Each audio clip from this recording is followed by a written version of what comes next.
when I assumed office 20 months ago, our country was facing tremendous economic challenges, escalating cost of essential household commodities, high fuel prices, rapid depreciation of the Kenya shilling, and spiraling public debt were threatening to ground our economy.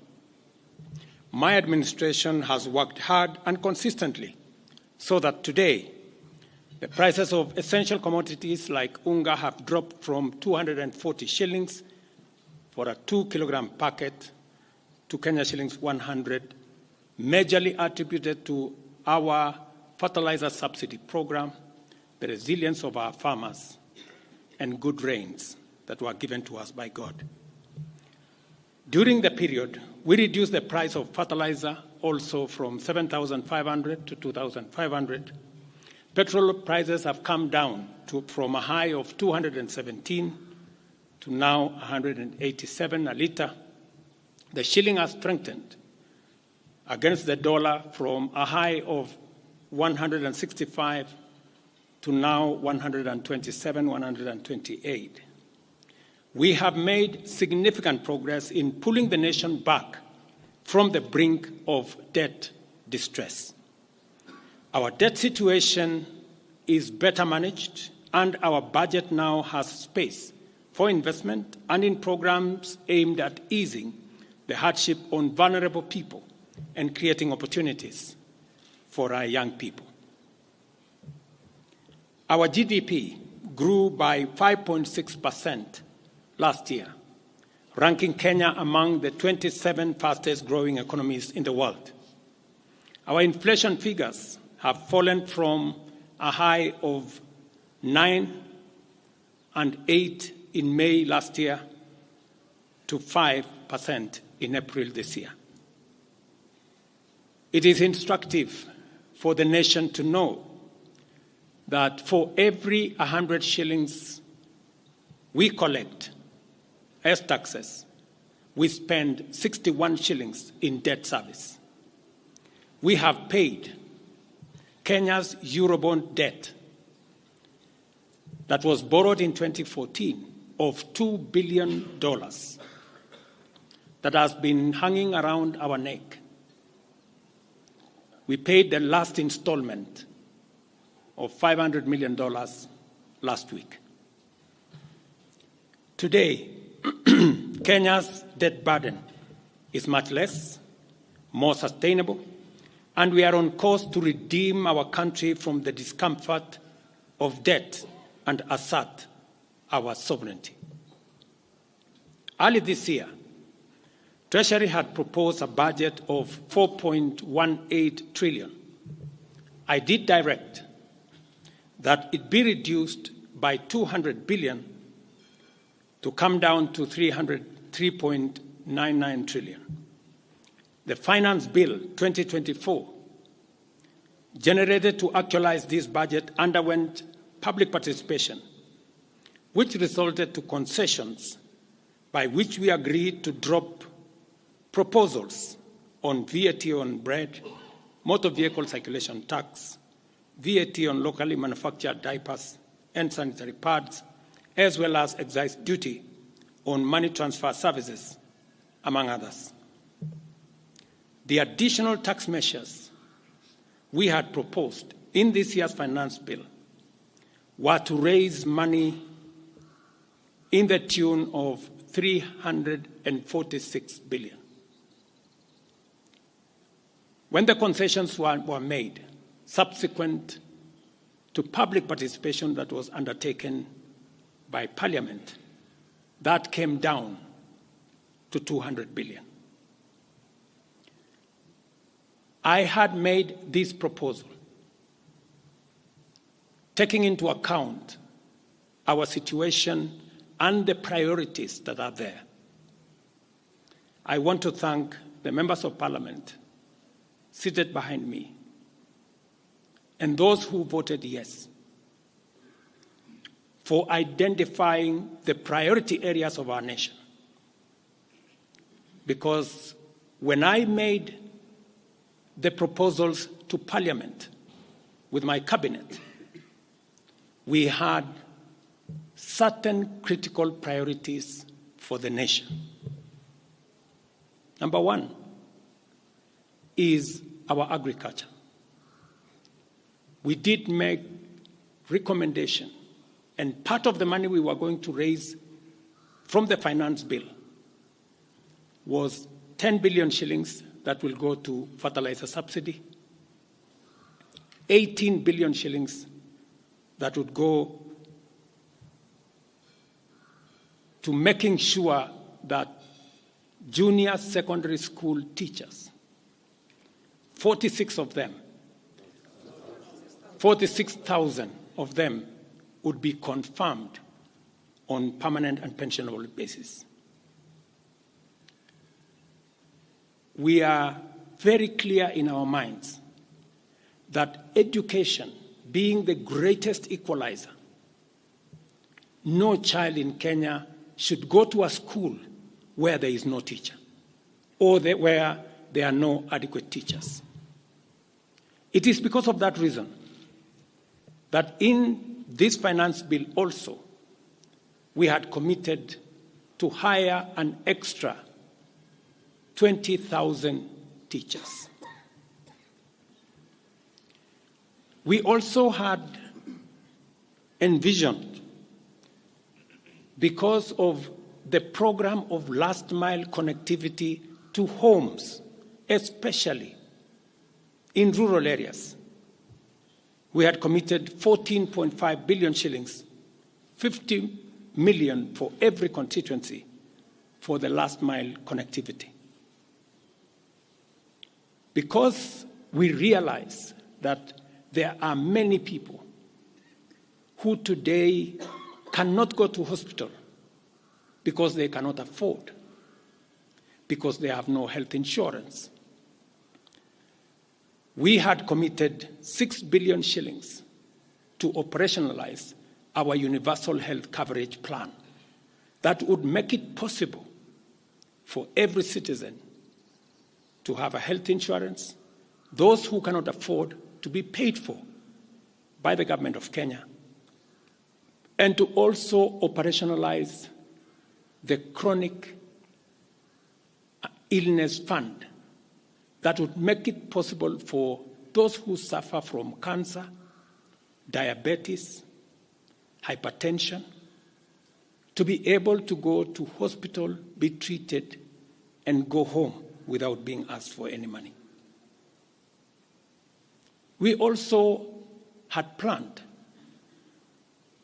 to put in money for our coffee farmers to retire the heavy debts that are bedeviling our coffee farmers. We also had allocated money for our sugarcane farmers to make sure that our sugarcane farmers get out of the debts that they're in. We had also committed to our milk farmers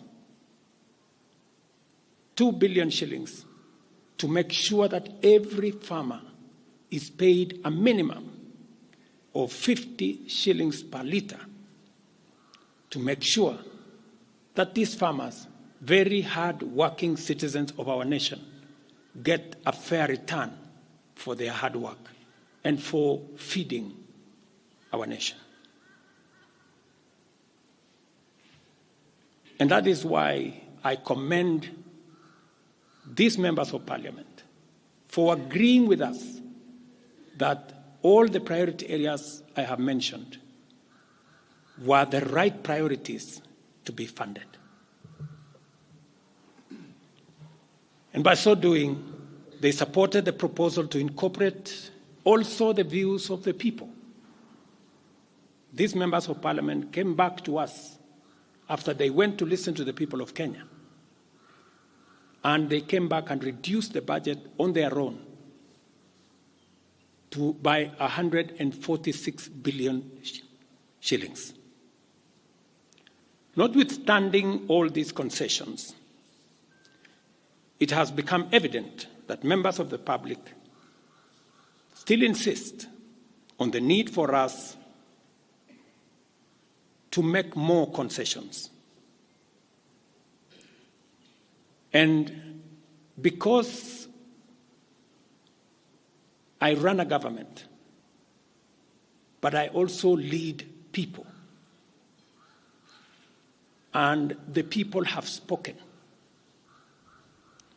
I am grateful to all the members of the National Assembly who voted yesterday affirmatively for the Finance Bill 2024 as amended on the floor of the House to incorporate the views generated through public participation. And following the passage of the bill, the country witnessed widespread expression of dissatisfaction with the bill as passed, regrettably resulting in the loss of life, destruction of property, and desecration of constitutional institutions. On my own behalf, and on behalf of these members and many other Kenyans, I send my condolences to the families of those who lost their loved ones in this very unfortunate manner. Consequently, having reflected on the continuing conversation around the content of the Finance Bill 2024, and listening keenly to the people of Kenya who have said loudly that they want nothing to do with this Finance Bill 2024, I concede, and therefore I will not sign the 2024 Finance Bill, and it shall subsequently be withdrawn, and I have agreed with these members that that becomes our collective position.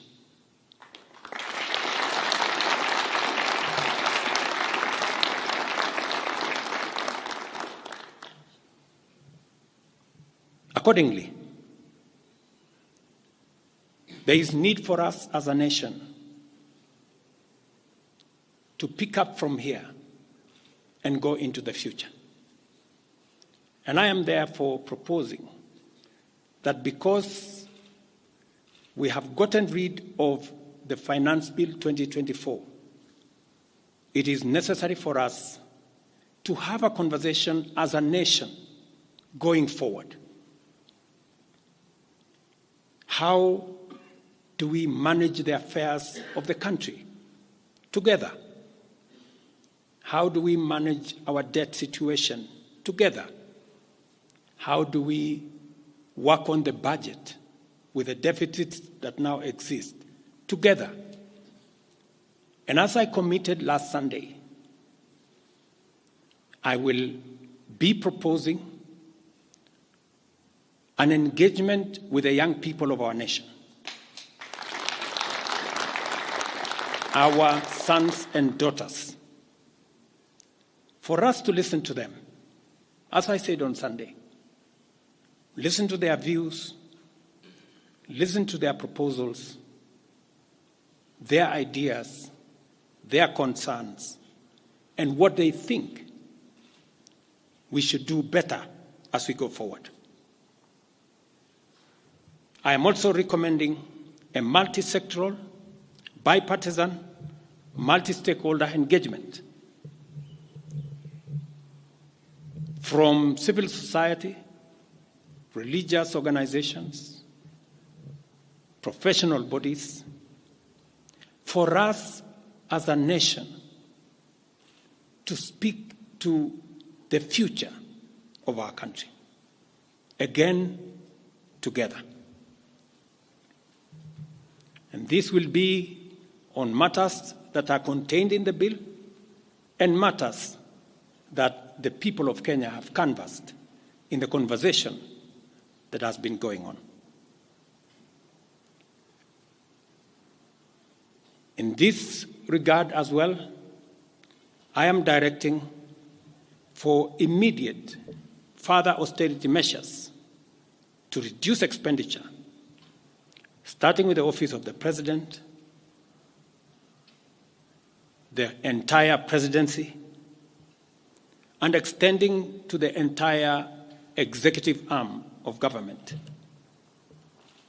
Operational expenditure in the presidency be reduced to remove allocations for the confidential fort, reduced travel, hospitality, purchase of motor vehicles, renovations, and other expenditures.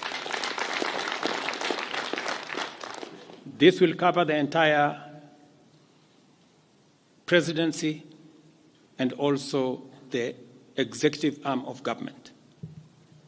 I also propose that equally, Parliament, the judiciary, and county governments, working with the National Treasury, also undertake budget cuts and austerity to ensure that we do live within our means, respecting the very loud message that is coming from the people of Kenya.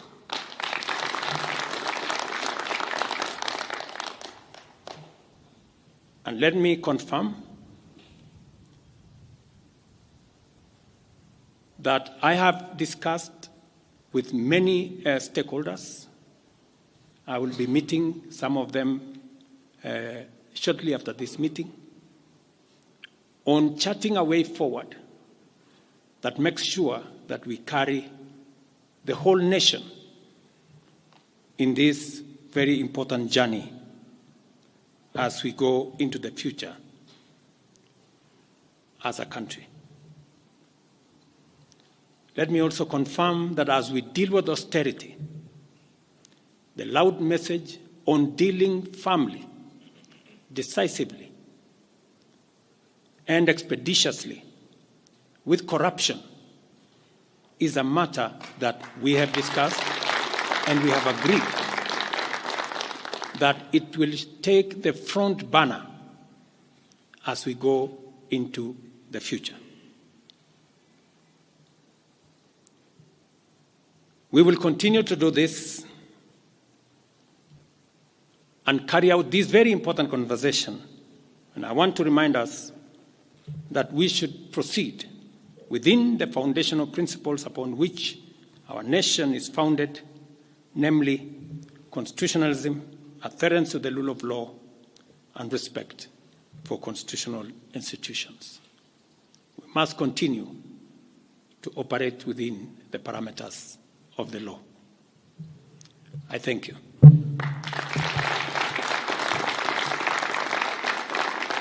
I will take a few questions, 3 questions to be specific. Thank you, Your Excellency. And the first question will start with Elizabeth Mutuku from TV47. Good evening. My question is on young leaders from the Gen Z generation who were abducted yesterday and the day before yesterday. What happens to that? Second, there were young people who were killed during the demonstrations. What do you speak of that as the head of state? Thirdly, how do we move forward on the budget cuts, especially now that you've said that we're going to have austerity measures, yes, but how then do we secure development? Thank you very much. Please. No, it's okay. So I have said young people, 6 to be exact, 6 people yesterday lost their lives. Very unfortunately, they shouldn't have lost their lives. And I have said it is a very unfortunate situation. I wish that would not have happened. And there is a framework that will make sure that those 6 Kenyans who died yesterday will be accounted for.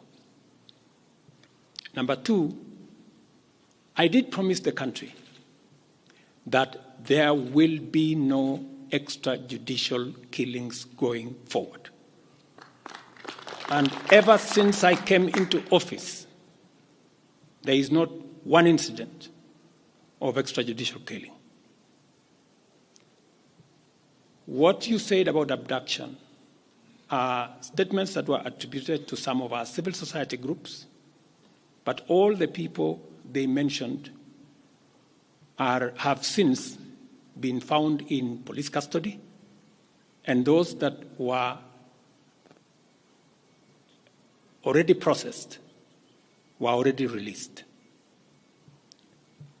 On the matter of development that you have said, minus the finance bill, it means that some of the development programs amounting to 200 billion shillings, we will have to cut down, to delay them.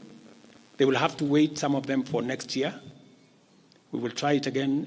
We will try next year to find some money. Some of them we will have to cancel, because that's the nature of things. And it is because the people of Kenya have spoken loudly that they want a leaner budget for us as a country. Question number 2. We'll take the next question from Busara, K24. Naam, swali langu la kwanza ni wazi kwamba matumaini ya vijana wa Gen Z na baadhi ya Wakenya kwa wabunge yamepungua kabisa ama hata yamepotea. Kwa hivyo kama rais unachukua hatua gani kuhakikisha kwamba tunawahusisha vijana katika maamuzi muhimu hasa katika masuala ambayo yanalenga taifa ama ujenzi wa taifa? Swali lingine, je, utahakikisha vipi uwazi katika mpango wako wa kupunguza matumizi serikalini? Maana yake umesema kwamba kuna austerity measures. Je, kutakuwa na transparency? Na swali la mwisho, ningependa kujua kama pengine kutakuwa na fidia kwa wale ambao walifariki, ama hususan kwa familia kwa wale ambao walifariki hapo jana, na je, serikali itasimamia malipo ya wale ambao hospitalini hivi sasa wanapokea matibabu kutokana na majeraha waliopata hapo jana? Asante. Thank you very much. About 214 Kenyans were involved in various skirmishes, and many of them went to hospital. 95 of them were treated and released. Some of them, I think one is still in ICU, and others, I think 14, the minister is here, are still in hospital. But majority of them were treated and released yesterday. As I have told you, on those who lost their lives, there will be a mechanism of how they will be accounted for. On the young people whom you have said, how do we listen to them? Let me say the following.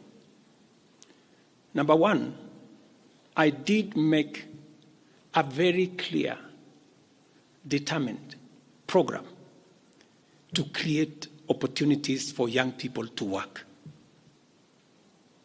It was in our manifesto. It is in my plan. As I talk to you, 3 of the programs are going on. The housing program today has 160,000 young people working as engineers, as architects, as quantity surveyors, plumbers, masons, carpenters, artisans, transporters, accountants. We have 160,000 young people working, because I did take the decision that if we don't deal with millions of young people out of school, out of college, who have certificates and they don't have jobs, they will soon become a very big challenge for us as a country, as we are witnessing at the moment. All the young people you see, they are looking for opportunity. They are looking for jobs. And that is why our housing program, once it is fully rolled out, we will have a minimum of 500,000 young people working in our housing program. Number 2, I have been very clear on making sure that additional to our housing program is our digital infrastructure, the digital superhighway, the digital hubs, and the whole ecosystem of what we are doing in creating digital jobs. I was in Ruto with Honorable Kingara, who's right there, not more than a month and a half ago, launching a hub that will hire 4,500 young people under CCI. In this budget, we had added 10 billion shillings to CDF for them to be able to construct ICT hubs in each ward in the Republic of Kenya. That would give opportunities for 200 to 300 young people in every ward to access internet, to be trained, to have a hub, and to monetize their digital skills. We will still find another way of implementing this plan, even if we have to cut back on CDF, if that is what is going to happen. Again, because we believe that young people deserve opportunity. As I talk to you, we've just concluded 3 bilateral agreements, one of them with Germany, on export of labor. Because we have negotiated with many countries who are interested in the high skills of Kenyan labor. And we have an ecosystem, we now have a plan on how we are going to make sure that the young people in Kenya get opportunities to work either in Kenya or outside Kenya. In fact, just last week, I saw on the headlines of one of the dailies, there was a gentleman from my village. He was put on the headline. And he said he operated from where I used to operate, selling chicken. That's why they put him in the headline. And his complaint was, you see, the president has not done well because in this village, many people are going to look for jobs outside Kenya. That gentleman did not know that those people in our village that have gone to Saudi Arabia or UAE, I am the one who supported the program for them to go as part of the export of labor.